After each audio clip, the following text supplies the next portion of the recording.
The hospital doors hissed open, swallowing a cold blast of wind along with a quiet woman who stepped through them. Clara Vance adjusted the strap of her faded canvas duffel bag, her fingers tightening around the fabric. She didn't look like much, just another face in a sea of rotating staff, a temporary float nurse brought in to plug a hole in the schedule. But as she stood in the brightly lit lobby of St. Jude's Memorial Hospital, her gaze didn't wander. She wasn't looking at the maps or the directory. Her eyes were fixed entirely on the trauma bay doors down the hall, tracking the frantic movement behind the frosted glass with a practiced, unsettling stillness. Up at the central nursing station, the atmosphere was a stark contrast to Clara's quiet entry.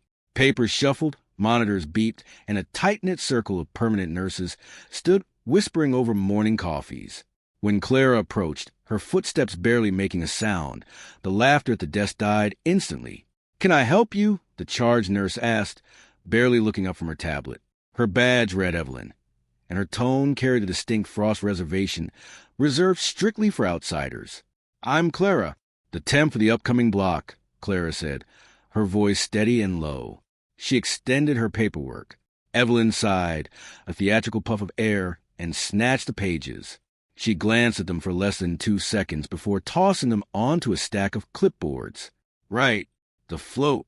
Look, we're short-staffed, but we're also highly efficient here. I don't have time to hold hands or explain where the supply closets are twice. Just stay out of the way of the residents.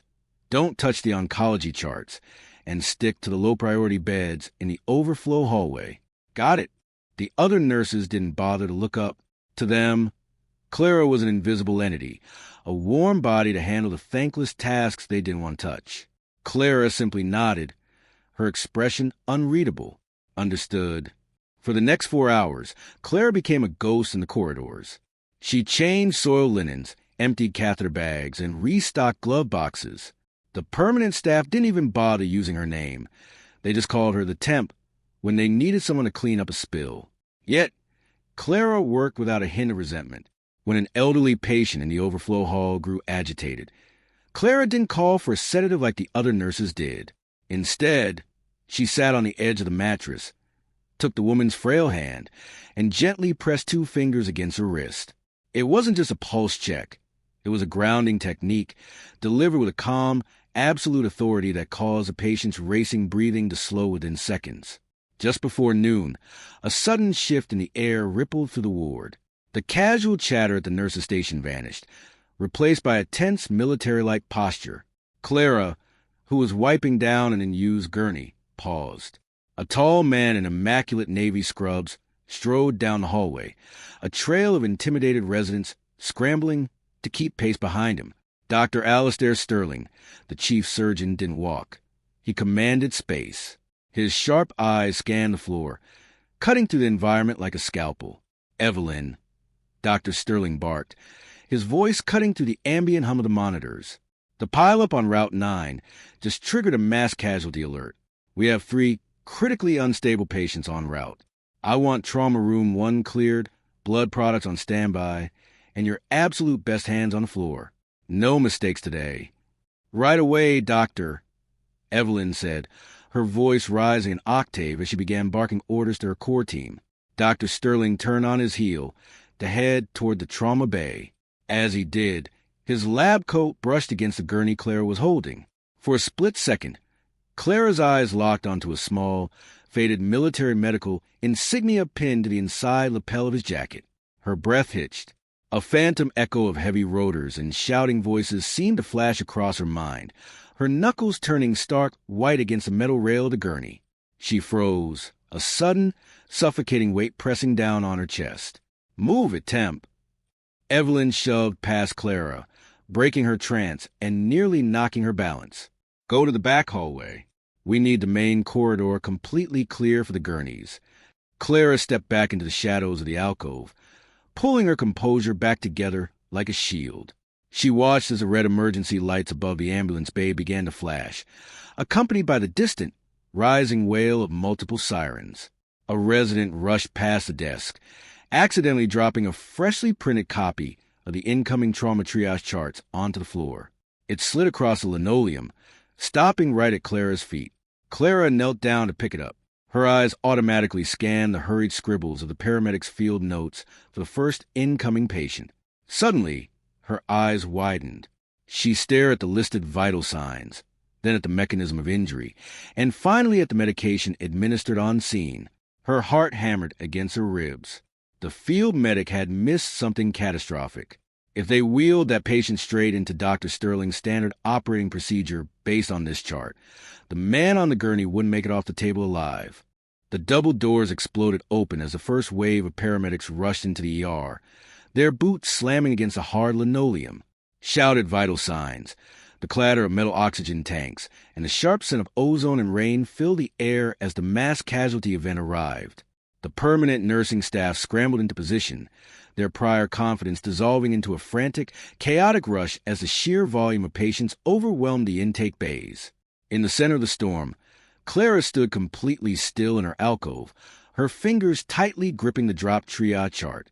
She watched the primary trauma team wheel a critically injured man past her, his chest rising in shallow, uneven gasps. She knew what was happening inside that man's body. But to everyone else here, she was just an obstacle in the hallway. With the main trauma bays bursting at the seams, the paramedics began redirecting the secondary overflow into Clara's section. A gurney slammed into place in the makeshift hallway bay right in front of her. On it lay a young boy, no older than 19, his face pale and slick with cold sweat. He wasn't screaming or crying. He was staring at the ceiling, his lips moving silently but making no sound. Nonverbal, panic response on the accident scene. A breathless paramedic yelled over the din, tossing a clipboard onto the foot of the bed before rushing back out the doors for the next run. Evelyn, the charge nurse, sprinted past the bay to deliver blood bags to the main trauma room. Clara caught her arm. "Evelyn, this boy in the hallway." "Not now, Clara." Evelyn snapped, ripping her arm away without making eye contact. "He's a minor code. Just give him some oxygen. Keep him calm and stay out of the way. We have real emergencies in the back." Clara watched Evelyn disappear into the chaos. She turned back to the young boy. The monitor showed a heart rate of 95 and a stable blood pressure, numbers that would make any Rush resident think he was fine. But Clara didn't look at the monitors. She looked at the boy's neck. A tiny, almost imperceptible flutter was throbbing at the base of his jugular vein. She gently pulled back his blanket and pressed her fingers into his left lower abdomen. The muscle was rigid, hard as a stone, and a deep, subtle bruising was just beginning to bloom beneath the skin. It wasn't panic. It was a classic, hidden retroperitoneal hemorrhage, a silent killer that masked itself behind normal vitals until the patient suddenly crashed and bled out in seconds. "Hey, look at me," Clara said, her voice dropping into a low, fiercely calm register that instantly cut through the boy's terror. He locked eyes with her, his pupils dilated. "I know it hurts to breathe. Hold my hand. Don't let go."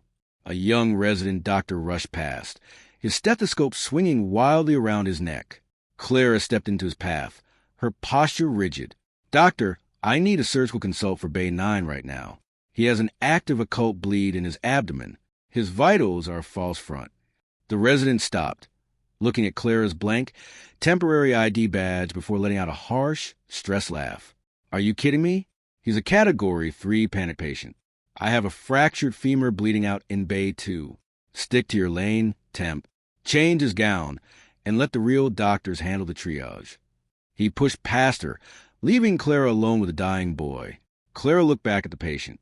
His fingers were losing their grip on hers, slipping away as his eyes began to roll back into his head. The monitor suddenly broke into a frantic, high-pitched alarm as his blood pressure plummeted off a cliff, dropping into the double digits. There was no time for protocol. If she waited for a doctor to listen, this boy would be dead in 3 minutes. Clara closed her eyes for a single heartbeat, swallowing the ghost of an old memory. And when she opened them, the timid floating nurse was gone. She moved with terrifying, practiced speed. She ripped open the bottom drawer of the crash cart, bypassing the standard saline bags, and pulled out a specialized central line kit and a specific plasma volume expander that only senior trauma staff were supposed to touch. She snapped her sterile gloves on with sharp crack, her hands perfectly steady despite the alarm blaring right above her. She dropped to her knees by the bed, prepping the boy's thigh for an emergency femoral line to keep his heart pumping until he could get to an operating room. Just as she raised the needle, a shadow fell over the bed. "What do you think you are doing?" A commanding voice boomed. Clara looked up. Dr. Alistair Sterling stood at the edge of the bay, his hands covered in blood, his face dark with fury as he caught a temporary nurse preparing to perform an unauthorized, highly advanced invasive procedure. Dr. Alistair Sterling did not tolerate insubordination, especially not from an unverified float nurse holding a central line needle over a crashing patient. He stepped into the cramped hallway bay, his imposing frame blocking the exit, his eyes boring into Clara with absolute fury. The surrounding nurses froze, expecting the chief surgeon to completely dismantle the quiet Temp right then and there. But Clara didn't flinch. She kept her fingers firmly pressed against the boy's femoral artery, her gaze meeting the surgeon's with a terrifyingly calm, unyielding focus that stopped him dead in his tracks.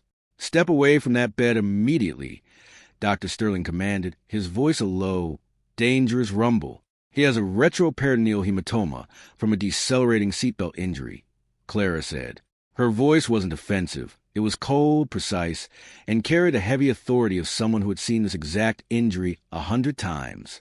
His vitals were stable 5 minutes ago due to compensatory vasoconstriction, but the pocket just ruptured. He is in profound hemorrhagic shock. If I don't establish large bore access right now, his heart will arrest before you could even get him to the elevator. Dr. Sterling stared at her. The medical terminology she used wasn't the textbook jargon of a standard floor nurse.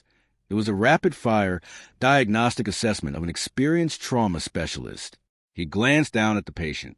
The boy was gray, his abdomen rigid, his monitor screaming a lethal rhythm. "Give me the syringe," Dr. Sterling ordered, stepping closer. "I'm already in," Clara replied. With a fluid, breathtakingly fast motion, she threaded the guide wire into the vein, wiped away a bead of blood, and secured the line. "Hang the plasma maximum pressure bag," she directed a nearby standing nurse, who moved instantly, entirely forgetting that Clara was supposed to be a nobody. Dr. Sterling watched her hands.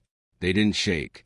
He quickly took over to assess the boy's abdomen, his fingers confirming her exact diagnosis within seconds. "Get this kid to or two right now," he shouted to the passing orderly. "He needs a clamp on his internal iliac artery immediately." The gurney was unlocked and shoved into motion. Without waiting for a prompt, Clara moved with it, keeping her hand on the femoral line to ensure it stayed intact during the frantic sprint. Dr. Sterling kept pace right beside her, his sharp eyes darting between the patient and the temporary nurse who was handling the chaos better than his senior residents. They burst into the sterile operating room. The surgical team was frankly prepping, but the suddenness of the crash had left them a step behind. "I need an assistant who can keep up," Dr. Sterling barked, snapping on a fresh pair of sterile gloves. He looked at the resident who had frozen near the door, then turned his gaze directly to Clara. "You, scrub in. Now!" Evelyn, who had followed the rush to the hors doors, gasped. "Dr. Sterling, she's just a temp. We don't even have her full file.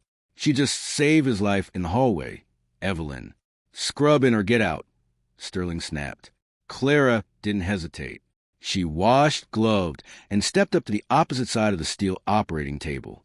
The room fell into a tense, rhythmic silence, broken only by the mechanical hum of the ventilator. As Dr. Sterling worked with blinding speed to stop the internal bleeding, Clara anticipated his every move. Before he could even call for a clamp, a suction tip, or a retractor, she was already placing it exactly where his fingers needed to go. It was a flawless, unspoken synchronization. But it was what happened at the very end of the procedure that changed everything. As they began closing the deep tissue, Clara took the needle driver. Instead of the standard hospital mattress suture, her fingers flew in a complex, overlapping diagonal pattern, pulling the delicate tissue together with mathematical perfection and incredible speed. Dr. Sterling stopped mid-motion. He stared at her hands, his eyes widening behind his surgical mask. He recognized that specific stitch. It was a highly classified, specialized technique developed for high-velocity battlefield wounds, a method taught exclusively to elite frontline military forward surgical teams. The surgery concluded successfully, the boy's vitals finally stabilizing into a safe, steady rhythm. The tension in the room broke, replaced by a stunned, whispering awe among the assistants. Dr. Sterling ripped off his mask. His piercing eyes locked onto Clara as she carefully snipped the end of the suture. He stepped directly into her space, ignoring the rest of the staff. "Where did you learn to tie a military tactical mattress stitch like that?" he asked, his voice shaking slightly with a mix of shock and reverence. "Who exactly are you, Clara?" The door to the chief surgeon's private office closed with a heavy, definitive click, shutting out the relentless hum of the hospital corridor. Dr. Alistair Sterling didn't sit behind his desk. Instead, he leaned against it, crossing his arms as his intense gaze locked onto Clara. The room was quiet, save for the ticking of a wall clock, a stark contrast to the adrenaline-fueled operating room they had just left. Clara stood near the center of the room, her shoulders slightly tense, her hands clasped loosely in front of her. The quiet, invisible persona she had worn all morning was rapidly fracturing under the weight of his scrutiny. "Your employment file says you spent the last 2 years doing basic agency float work in small suburban clinics," Dr. Sterling began, his voice surprisingly quiet but sharp. "But basic float nurses don't diagnose occult retroperitoneal bleeds in a crowded hallway, and they certainly don't throw military-grade tactical sutures under pressure. I know that stitch, Clara. I served in the Navy for 10 years. That is a forward-deployed combat technique. Who are you?" Clara looked down at the linoleum floor, her fingers tightening against each other. For a long moment, the only sound was the clock. When she finally looked up, her eyes were bright with a deeply buried, painful emotion. "My name is Captain Clara Vance," she said, her voice barely above a whisper, yet carrying a profound gravity. "I was the lead trauma nurse for the Army's 75th Ranger Regiment's Surgical Detachment." Dr. Sterling's posture shifted, his arms dropping to his sides. A look of deep respect, mixed with sudden realization, washed over his face. "A Ranger detachment. You were operating in active combat zones." "I was," Clara said, her breath catching slightly as she forced the memories down. "Until 16 months ago. We were hit during a casualty extraction in Kandahar. My team, my younger brother was a medic on that chopper. I was the primary nurse on duty when they brought him into our tent. I had the tools. I had the training. But the damage was too severe. I couldn't stop the bleeding." She stopped, taking a slow, shaky breath. She didn't cry, but the raw grief in her eyes spoke louder than any tears. "After he died, I couldn't look at Trauma Bay without seeing him. I resigned my commission. I took these low-profile temp jobs just to see if I could be around a hospital without panicking. I hid my credentials because I didn't want the pity. I didn't want the questions. I just wanted to be a ghost." Dr. Sterling walked over to her, his fierce demeanor entirely gone, replaced by the profound empathy of a fellow veteran. "You're not a ghost, Clara. You're a savior. Look what you did out there today." Before Clara could respond, the heavy silence of the office was shattered. The emergency intercom on the wall blared to life with a piercing, rhythmic chime. "Code Blue, Operating Room 1. Code Blue, Operating Room 1. All available surgical staff to Operating Room 1 immediately." Dr. Sterling's face went pale. Operating Room 1 held the VIP patient from the Route 9 pileup, the mayor's chief of staff, who had sustained massive thoracic trauma. Sterling grabbed his mask from the desk, his survival instincts instantly kicking back in. He looked at Clara, his eyes wide with sudden, desperate urgency. "My lead resident is in there, but he doesn't have the stomach for a catastrophic thoracic collapse," Sterling said, his hand on the doorknob. I don't need a temp nurse right now, Captain Vance. I need the elite combat specialist who knows how to fight death in the dark. Are you coming?" Clara stood frozen as the alarm continued to echo through the walls, her heart hammering against her ribs as the ghosts of her past collided violently with the crisis of the present. The heavy steel doors of Operating Room 1 flew open as Clara stepped inside, her posture no longer slouching, her eyes no longer looking at the floor. The chaotic room fell into a sudden, stunned silence at the sight of the temporary nurse, walking directly into primary sterile field.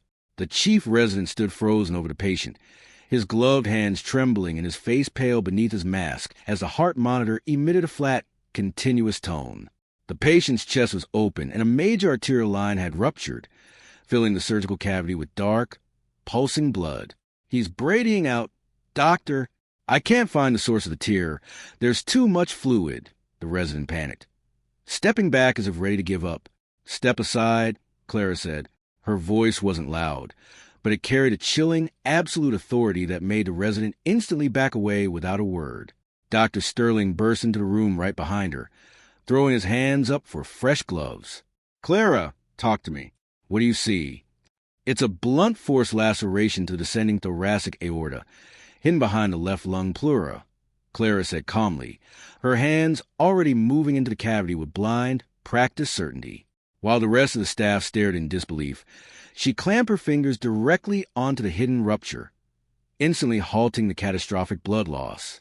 The flat line on the monitor flickered, cracked, and transformed back into erratic but living rhythm. "Suction now," Dr. Sterling ordered, stepping up across from her. For the next 20 minutes, the operating room witnessed a masterclass in trauma medicine. Clara didn't just assist. She anchored the room. When the patient's blood pressure plummeted again, she calmly directed the anesthesiologist on a complex medication titration that standard protocols didn't cover. When Dr. Sterling's suture needle slipped on a fragile, damaged tissue, Clara reached in with a secondary pair of forceps, stabilizing the vessel with steady, unwavering precision. They worked in absolute silence, a perfect machine of logic and skill operating on the edge of life and death. Final knot is tied. Dr. Sterling finally breathed, stepping back as the monitor settled into a beautiful, steady, normal rhythm. "The aorta is secure. Clear the lines." A collective, exhausted sigh swept through the surgical team.